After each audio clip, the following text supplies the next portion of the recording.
Hello friends, आप सभी का स्वागत है मेरे इस चैनल स्टे अप पे। तो आज हम दोस्तों बात करने वाले हैं मदरसन सोमी के शेयर के बारे में। क्या हमें ये बाय करना चाहिए या सेल करना चाहिए? क्या ये शेयर आपको करोड़पति बना सकता है? क्या ये मल्टी बैगर शेयर है? क्या इसको अपने पोर्टफोलियो में ऐड करना चाहिए, क्योंकि ये रिसेंटली न्यूज़ में भी चल रहा है।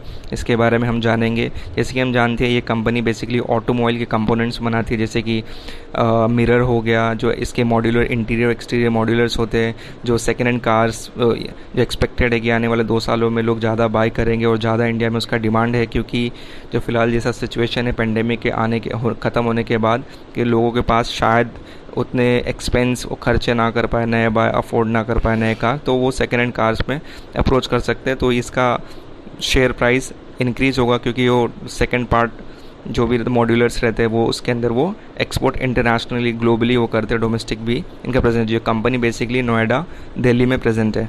तो इसके फंडामेंटल के बारे में चेक करते हैं, उससे हम जानेंगे ये कंपनी मल्टी बैगर है या नहीं। तो जैसे कि हम यहाँ देख सकते हैं कि जो करंट मार्केट प्राइस है वो उसका अराउंड 87 रुपीज़ है, और टारगेटेड प्राइस है जो अराउंड 147 है। मतलब जितने भी जो सिक्योरिटी हाउसेस हैं इंडिया में, उन्होंने प्रिडिक्ट किया है कि जो रेंज है अराउंड 135 से 150 के आसपास होगा, तो मैंने 147 के आसपास कंसीडर किया है। तो सजेशन मेरा रहेगा कि बाय करना चाहिए शेयर अगर आप नए इन्वेस्टर्स हैं तो, क्योंकि आने वाले टाइम में ये अच्छा परफॉर्म करेगी कंपनी। और रीज़न ये है कि जो फ़िलहाल जो ऑन द बेसिस ऑफ जो जिसका फाइनेंशियल मॉडल और वैल्यूएशन करेंगे, तो आने वाले टाइम में जो फोकस हो रहा है कि कंपनी अच्छा कर सकती है, जो क्योंकि उनका जो फ़िलहाल जो कैपिटल एक्सपेंडिचर है वो डिक्रीज़ हो रहा है धीरे धीरे। कैपिटल एक्सपेंडिचर उनका डिक्रीज़ होगा तो फ्री कैश फ्लो इंक्रीज़ होगा। उसके वजह से क्या होगा, जो कंपनी का जो फ्री कैश फ्लो है वो दूसरे बिजनेसेस के लिए, उनके जो कैपेसिटी यूटिलाइजेशन के लिए, उनके इम्प्रूवमेंट के लिए, सप्लाई चेन के लिए वो और इम्प्रूव कर सकते हैं। तो ये आने वाले 6 to 8-9 मंथ में अच्छा खासा एक कंपनी परफॉर्म कर सकती है। जो डोमेस्टिक जो अगर देख सकते हो तो डिमांड सिनेरियो, जो top line benefit and lead profitability improvement, मतलब द फर्स्ट ईयर जो फाइनेंशियल 21 में ये अच्छा खासा इंप्रूव कर सकता है। तो ये आपको डेफिनेटली अपने पोर्टफोलियो में ऐड करना चाहिए। चलो फिर आगे हम देखते हैं कि इसके जो इंपॉर्टेंस रेशियो रहते हैं फंडामेंटल में सबसे इंपॉर्टेंट रहते हैं। तो मैंने कुछ ऐसे रेशियोज़ जो रहते हैं वो कंसिडर किए हैं, जो most of the security houses India में यूज़ करते हैं, सिर्फ वही रेशियोज़ किए हैं जो सब इंपॉर्टेंट है। तो और प्लीज़ अपने जो फाइनेंशियल एडवाइज़र से ही सलाह लीजिए, गाइडेंस लीजिए, वो और आपको बेटर अच्छे से बता सकते हैं इन्वेस्टमेंट करने के लिए। ये बेसिकली ये एजुकेशनल पर्पज़ के लिए वीडियोस बना है। इन्वेस्टमेंट वो आपके ऊपर है डिसीजन। तो फंडामेंटल एनालिसिस करेंगे तो फिलहाल हम जो मैं पहला रिटर्न रेशियो यूज़ करने वाला हूँ। रिटर्न रेशियो में बेसिकली फ्रेंड्स पहला जो रेशियो है हम बात करें तो रिटर्न ऑन इक्विटी है। तो मतलब जो कंपनीज लास्ट अगर आप देख सकते हैं 2016, फिर 17, 19 और 2018, 19 वो कंटिन्यूसली जो रिटर्न ऑन इक्विटी वो डिक्रीज़ होते आया है। अगर फ्रेंड्स अगर आप इसका बैलेंस शीट या जो इनकम स्टेटमेंट अगर आप चेक करेंगे तो इनका जो एसेट या फिर जो उनकी इक्विटीज़ जो रेवेन्यूज़ वो डिक्रीज़ होते हुए आए, नेट इनकम उनका डिक्रीज़ होते हुए आया। रीज़न क्या है कि जो उनका जो कैपिटल एक्सपेंडिचर है, ऑपरेटिंग कैश फ्लो है वो कम है, और उनका जो कैश फ्लो वो ज़्यादा है, जिसके वजह से वो डिक्रीज़ होते आ रहा है। तो ये कंपनी फ़िलहाल के लिए है, लेकिन जो अभी रिसेंटली न्यूज़ में है कि मतलब जो उनके जो भी ग्लोबल स्लो डाउन भी चल रहा है फ़िलहाल, जैसे कि जो सिचुएशन चल रहा है, तो आने वाले टाइम में ये इम्प्रूव कर सकता है। तो रिटर्न ऑन इक्विटी फ़िलहाल कम है, और होप सो जो अभी जो फ़िलहाल जो क्वार्टर रिजल्ट्स 20 का आएगा थर्ड का, तो उसमें भी आपको कम दिखाई देगा, क्योंकि 2-3 महीने से जो ग्लोबली है सब जगह बंद है दिसंबर से। तो जैसे कि यूरोप हो गया, चाइना हो गया, या इंटरनेशनल उनकी जहाँ जहाँ प्रेजेंट है तो वहाँ पे शट डाउन था, तो उसकी वजह से बिजनेस डाउन था। तो रिटर्न इक्विटी अभी आने वाले टाइम में शायद जो रिजल्ट आया वो लो है, तो बट 3 to 6 मंथ में अच्छा इंप्रूव करेगा। तो रिटर्न इक्विटी अभी फ़िलहाल इसका डाउन है। और नेक्स्ट हम बात करें रिटर्न ऑन कैपिटल एम्प्लॉयड, मतलब कि कितना कंपनी पैसा लगाती है, टोटल एसेट माइनस अगर करंट लायबिलिटीज़ करेंगे तो उसके हिसाब से वो कितना रिटर्न लेके आ सकती है। तो जैसे कि यहाँ पे देख रहे हैं ये भी वैल्यूज़ जो 35.96% से अभी 2019 के जो मार्च क्वार्टर की बात करें तो 16.63 पे आया है। तो ये भी फ़िलहाल कम ही है फ्रेंड्स। और तीसरा अगर हम बात करें रिटर्न ऑन एसेट, जो कि अपना नेट इनकम डिवाइड बाय जो टोटल एसेट रहता है, मतलब कंपनी का एसेट का यूज़ करके कितना वो नेट इनकम जनरेट कर रहे हैं। तो ये भी आप देख सकते हैं कि फ़िलहाल ये भी डाउन है 16.77 से लेकर 9.19। जो अगर इसका हेल्थ कंडीशन या रिजल्ट चेक करें तो फ़िलहाल काफ़ी डाउन है, और मेरे ख्याल से ये फ़िलहाल के जो लास्ट अगर डेटा के हिस्टोरिकल की बात करें तो बैड है। उसके हिसाब से इसमें इन्वेस्टमेंट फ़िलहाल नहीं करना चाहिए। पर जो सिचुएशन अभी चेंज होगा, नेक्स्ट अगर फंडामेंटल हम अगर देखेंगे जो है इफ़िशेंसी रेशियो, मतलब वो इफ़िशेंसी रेशियो में वो कैसे क्या चीज़ कैसे ग्रो हो रहा है, मतलब जो last year with respect to current year और आने वाले ईयर्स में। तो इसका जो इबिट्टा की अगर बात करें, जो earning before interest tax depreciation amortisation जो परसेंटेज है वो 9.25% के आसपास आ चुका है, जो 2060 में 20.43 के आसपास था। तो ये मेंटेन किया है 2018 से 2019 में। फिर जो प्रॉफिट आफ्टर टैक्स परसेंटेज की बात करें तो ये भी एवरेज ही चल रहा है, ज़्यादा डिफरेंस नहीं है कि मतलब कॉन्स्टेंटली ये थोड़ा सा अगर आप देखें तो 2016 से 2019 के बीच में सिर्फ 2% का फ़र्क आया है। तो प्रॉफिट आफ्टर टैक्स भी एवरेज ही है मेरे हिसाब से। और एसेट टर्नओवर की बात करें, जो total sales upon total asset रहता है, तो उसका एसेट का यूज़ करके टोटल रेवेन्यू कितना जनरेट कर रहे हैं। पहले देखते रहेंगे कि 1.37 में था, अभी ये 0.86 आ गया है। मतलब उनके जो सेल्स है वो ओवरऑल भी थोड़े से कम हुए हैं, लेकिन फिर भी ज़्यादा फ़र्क नहीं है। तो मतलब ओवरऑल अगर हम बात करें फंडामेंटल इसमें इफ़िशिएंसी रेशियो, तो फिलहाल वो मेरे हिसाब से एवरेज पे है। तो आप इसके ऊपर अपना खुद का जजमेंट ले सकते हैं।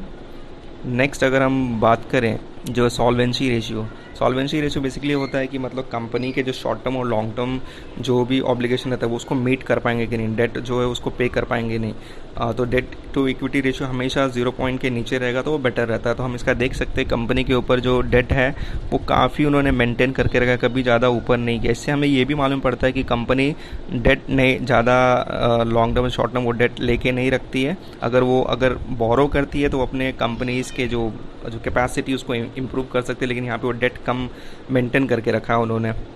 तो ये एक अच्छा साइन है। दूसरा, अगर इंटरेस्ट कवरेज रेशियो अगर हम फ्रेंड देखेंगे तो 2016 से लेकर 2019 में देखो 70.45 के आसपास रेशियो होगा। इसका मतलब फ्रेंड ये होता है, जो ये रेशियो परसेंटेज नहीं है, इसका मतलब ये है कि कंपनी अगर इंटरेस्ट की बात करें तो कितना टाइम वो अपना पे कर सकती है। इंटरेस्ट कवरेज रेशियो मतलब टोटल एसेट है, अगर उसको बेच करके या फिर जो भी उसका इंटरेस्ट हो कितना टाइम पे कर सकते हैं, मतलब उनको 70 टाइम जो भी इंटरेस्ट है उसका टाइम वो पे कर सकते हैं। तो मतलब ये कंपनी डिफ़ॉल्ट होने के चांसेस इसके है ही नहीं, क्योंकि वो इम्प्रूव जो उनकी सो फ्रेंड, अगर मैं लास्ट रेशियो की बात करूँ जो कि करंट रेशियो है, जो कि अगर देख सकते हैं 2016 से 1.32 से 1.72 पे आया है, तो मतलब ये इंक्रीज़ हुआ है, जो कि अच्छा एक साइन है जो शो करता है मतलब current asset upon current liabilities कैसा है, कंपनी मेंटेन करती है।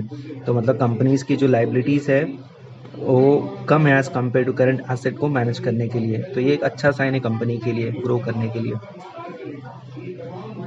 ये जल्दी डिफ़ॉल्ट नहीं हो सकती। अगर नेक्स्ट रेशियोज़ की बात करें तो वैल्यूएशन रेशियो जो इंपॉर्टेंट, उससे आपको मालूम पड़ता है कि कंपनी ओवर वैल्यू है कि अंडर वैल्यूड है। उसके लिए बहुत सारे डिफरेंट मेथड है, जैसे कि अपना DCF का मेथड यूज़ करके वैल्यूएशन निकालते हैं, या फिर फेयर वैल्यू जो मार्केट वैल्यू रहता है और सम पार्ट ऑफ रहता है, या फिर अब जो मेथड यूज़ कर सकते हो। तो यहाँ पे 3 है।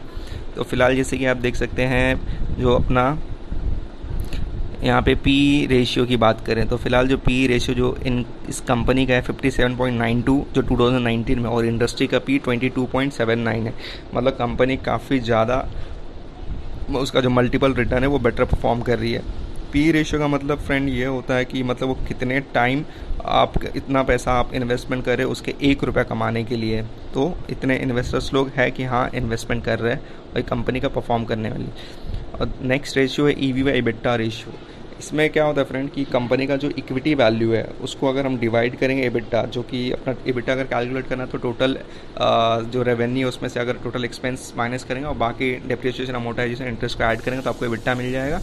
और दूसरा इक्विटी वैल्यू अगर कैलकुलेट करना है तो फॉर्मूला आपको मिल जाएगा, नेट पर सर्च मारेंगे तो, जो कि अपना मार्केट कैप प्लस जो माइनॉरिटी इंटरेस्ट प्लस डेट ये सब जो रहता है वो, और इसमें से आप माइनस करते हैं तो आपको मिल जाता है इक्विटी वैल्यू। अगर इससे मतलब अगर कंपनी का जो एंटरप्राइज वैल्यू है अगर EBITDA से डिवाइड करेंगे, अगर वो 1 के नीचे आता है तो मतलब कंपनी अंडर वैल्यूड है, अगर उसके ऊपर आता है तो ओवर वैल्यू है। लेकिन यहाँ पे आप देख रहे रहेंगे वैल्यूज़ जो है वो 1 में नहीं, सीधा 19.88 है, 32.98 है जो 2019 में। इसका मतलब फ्रेंड ये है कि ये डायरेक्टली आप कंपेयर इसी इंडस्ट्री की दूसरी कंपनी से आपको करना पड़ेगा कि उसका EV बाई EBITDA कितना है, उसके हिसाब से आप कंपेयर कर सकते हैं ये कंपनी अंडर वैल्यूएड के है कि ओवर वैल्यूड है। तो उसके लिए आपको दूसरी वही इंडस्ट्री की दूसरी कंपनी का ज़रूरत है। नेक्स्ट इसके अंदर में फ्रेंड है मार्केट कैप अपॉन सेल्स। तो मतलब फ्रेंड, अगर की जो मार्केट कैपिटलाइजेशन है जो कंपनी का, जो फिलहाल जो शेयर प्राइस है 87, अगर आपको जो 87 शेयर प्राइस है और उसका नंबर आउटस्टैंडिंग शेयर से मल्टीप्लाई करोगे तो आपको मार्केट कैप मिल जाएगा। जो टोटल सेल्स कंपनी जो जनरेट करती है, जो आपको इनकम स्टेटमेंट से मिल जाएगा, अगर उसको डिवाइड करेंगे तो आपको ये मिलेगा कि मतलब उसका जो एक शेयर जो सेल्स के हिसाब से वो कितने मार्केट कैप का, या मार्केट कैप का जो एक का वैल्यू है वो उसके हिसाब से तुम कितना सेल्स जनरेट कर रहे हो। तो ओवरऑल अगर हम बात कर रहे हो तो हमने जहाँ तक देखा है ये मेरे हिसाब से कि अच्छा है, साइन, गुड साइन है। ये तो था हमारा इसके बारे में कि फंडामेंटली हम कैसे जा सकते हैं। अगर हम अब बात करेंगे इसका जो करंट सिचुएशन है कंपनी का, करंट सिनेरियो क्या है इसके बेसिस पे, तो हम देख सकते हैं पहला पॉइंट है कि broad base slowdown across major international market impacted top line performance across different businesses. मतलब जो इनका जो मदरसन सोमी का जो और अलग अलग अंदर में ग्रुप्स है, जैसे कि SMP ग्रुप है, SMR है, PKC है, जो अलग अलग पार्ट जो रहता है उन्होंने सेगमेंट वाइज डिवाइड करके रखा है। उसका जो बिजनेस है वो बेसिकली इम्पैक्टेड है, क्योंकि ये पैंडेमिक के बेसिस जो क्रॉस जो यूरोपियन में ज़्यादा है या फिर अपना चाइना में जहाँ जहाँ उनका प्रेजेंस है, सप्लाई चेन पूरा डिस्टर्ब्ड है, तो जिसके वजह से उनका जो इम्पैक्ट फ़िलहाल है। लेकिन जैसे ही ये जाएगा वैसे ही जो कंपनी का जो यूटिलाइजेशन कैपेसिटी वो इम्प्रूव होगा। नेक्स्ट पॉइंट अगर हम बात करें फ्रेंड तो है delay in ramp up from the key customer of new SMP plant because of demand slowdown and further added to the concern। जो रैम्प अप है मतलब जो उनका जो कंसर्न जो SMP जो उनका जो बिजनेस डिवीजन जो एक ग्रुप है जो कि स्वार्थन करके कुछ मदरसन पेगो फॉर्म करके नाम है उनका, मतलब उनके ग्रुप का एक तो जो वो मॉड्यूलर बनाते हैं इंटीरियर एक्सटीरियर, जो गाड़ी के अंदर में जो आप देखते रहेंगे जो इंटीरियर के अंदर साइड का और बाहर साइड का जो पार्ट वो लोग बनाते हैं, तो उनका जो फिलहाल है वो डाउन साइड में चल रहा है और डीले है क्योंकि वो सप्लाई नहीं हो रहा है। तो करंट सिचुएशन ऐसा चल रहा है। Sharp slow down in south Korea and India business coupled with a weaker demand in other international market impacted SMR businesses. जो इनका जो SMR जो अपना मिरर का जो बिजनेस है वो भी इम्पैक्टेड हुआ है, क्योंकि ग्लोबली जहाँ जहाँ पे शट डाउन हुआ है, तो मतलब ओवरऑल जो पेंडेमिक की वजह से जो प्रॉब्लम हो रहा है उसकी वजह से बिजनेस फिलहाल जो उनका जो रिपोर्ट है Q3 का Q4 का 2020 का वो डाउन है। ये करंट इनका सिचुएशन है। जो साप और किधर पे, और नेक्स्ट लास्ट पॉइंट है शार्प प्रोडक्शन का in North America class 8 truck market impacted PKC जो उनका और एक बिजनेस ग्रुप है उसी के अंदर में, वो भी उनका जो ऑपरेटिंग लेवरेज है वो कंपनी का EBITDA मार्जिन वो ईयर ऑन ईयर इम्प्रूव हो रहा है, क्योंकि कंपनी उस पर भी फोकस कर रही है। तो ये करंट सिचुएशन था। और इसका ग्रोथ आउटलुक की बात करें फ्रेंड्स तो इसके अंदर ये है कि उनका जो कॉस्ट रिडक्शन है वो ट्राई कर रहे हैं कि जितना उनका जो कैपिटल एक्सपेंडिचर है जितना हो सके कम करे, सो दैट आने वाले 3 to 6 मंथ में अच्छा खासा ग्रो करे। उनका जो यूटिलाइजेशन कैपेसिटी पहले वो डाउन था, अब उसको और इम्प्रूव कर रहे हैं। और सेकेंड पॉइंट है डोमेस्टिक जो second hand car market is seeing significant surge in demand currently indicating that new vehicle demand growth in around the corner. मतलब जो नए व्हीकल्स है उसके लिए शायद डिमांड पता नहीं रहे या ना रहे, मतलब इतना नहीं रहेगा, लेकिन as compare to the second car I believe, मतलब मेरे हिसाब से रिसर्च के हिसाब से। और अभी BS4 जो नॉर्म्स आने वाले हैं फाइनेंशियल 21 में, तो उसके वजह से थोड़ा सा कन्फ्यूज़न रहेगा कि जो customer mind will go and demand कि कहाँ पे वो बाउंस बैक करेगा और वो लोग परचेस करेंगे और इनका डिमांड शायद ग्रो होगा अच्छा खासा। लास्ट है कि market scenario because of the corona virus outbreak in China is uncertain. मतलब जो चाइना में जो सप्लाई डिस्ट्रप्शन और जहाँ पे चीप लेबर में सब कुछ मिलते हैं, इसलिए वहाँ पे भी प्रेजेंट है। टोटल 41 कंट्रीज़ में ये कंपनी प्रेजेंट है, तो एक साइन है कि आने वाले टाइम में अच्छा खासा ग्रो करेगा, उनका जो प्रोडक्शन कैपेसिटी वो इम्प्रूव होगा। और रिसेंटली जो न्यूज़ है कि मतलब जो 2 दिन पहले भी न्यूज़ है, जो इनका जो more than half of the Motherson Sumi plant operation now globally, मतलब जो उनके जितने भी प्लांट्स हैं मोर देन 152 है, जिसमें से वो अराउंड 80 जो प्लांट है वो अच्छे खासे चालू हो चुके हैं। उनका जो 30% फैक्ट्रीज है now are working more than 80% capacity utilisation, मतलब जो 80% कैपेसिटी यूटिलाइजेशन के रेट के हिसाब से काम कर रहे हैं। और रनिंग जो और अदर कंट्रीज़ में जहाँ पे अभी भी फ़िलहाल कोरोना वायरस का कहर चालू है, वहाँ पे वो 50% के आसपास कैपेसिटी के हिसाब से काम कर रहा है। और ये जो ऑटोमोबाइल सेक्टर्स में जो ये है ये कंपोनेंट्स बनाता है, तो ये काफ़ी एक लीडर है इंडिया में भी और बहुत जगह ग्लोबली प्रेजेंट है। तो होप सो ये अच्छा खासा परफॉर्म करेगा आने वाले टाइम में। फंडामेंटली स्ट्रॉन्ग है कंपनी और ये ट्राई कर रहा है, तो इसमें आप इन्वेस्टमेंट चाहे तो कर सकते हैं, रेस्ट इज़ आपका डिसीजन है। Thank you. और मोर वीडियोस के लिए प्लीज़ आप सब्सक्राइब कीजिए सो दैट कि मैं और नए वीडियोस बनाऊं और दूसरे शेयर्स के ऊपर जो आपको लगा रहेगा। Thank you so much.